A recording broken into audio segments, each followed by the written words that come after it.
nagsagawa ang Malolos City Police Station ng Community Outreach Program at Barangay Peacekeeping Action Team Training dito sa Barangay Babatnin, City of Malolos, Bulacan. Pinangunahan ito ni Police Lieutenant Colonel Romel Geneblazo, Chief of Police ng Malolos CPS, katuwang ang PNP Advisory Support Group at mga Coastal Barangay Chairman ng Babatnin, Calero, Masile, Pamarawan, Kaliligawan at Namayan. Nakatanggap ang mga bata sa nasabing barangay ng mga gamit pang paaralan na tiyak na makakatulong sa kanilang pag-aaral.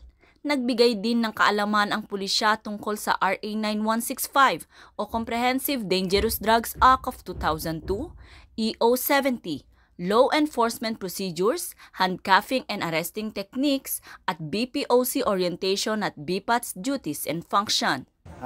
Magandang araw po sa ating lahat. Ako po si Carlito L. Borlongan Jr., punong barangay po sa barangay ng Babatnin, lungsod ng Malolos. Ito pong outreach program na nangyari po sa amin, pangunguna po ng Malolos Police, lalong-lalo na po sa ating bago na hepe ng Malolos na si Police Lieutenant Colonel Romel Geneblazo.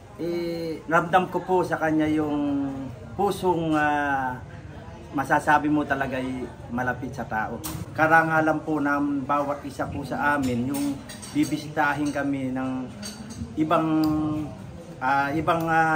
pamahalaan o miyembro, lalo na ng city government, upang makilala po yung barangay namin. Yun na po kasi yung goal namin. Unti-unti, gusto ko magyabong at makilala at makita nila kung gaano kaganda ang aming barangay.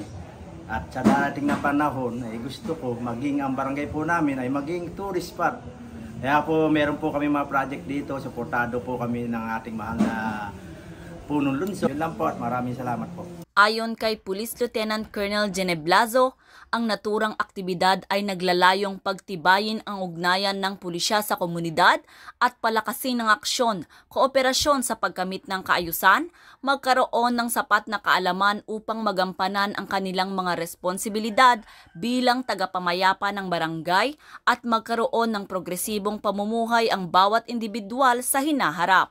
Na ang pambansang pulisya ay patuloy sa paghahatid ng serbisyo kontra kriminalidad upang magkaroon ng maayos at maunlad na bansa para sa sambayanang Pilipino tungo sa isang bagong Pilipinas. Mula dito sa Barangay Babatnin, ako ang inyong PNN correspondent, Patrolwoman Pearl Cristalin Javier, alagad ng batas, tagataguyod ng Balitang Pulis.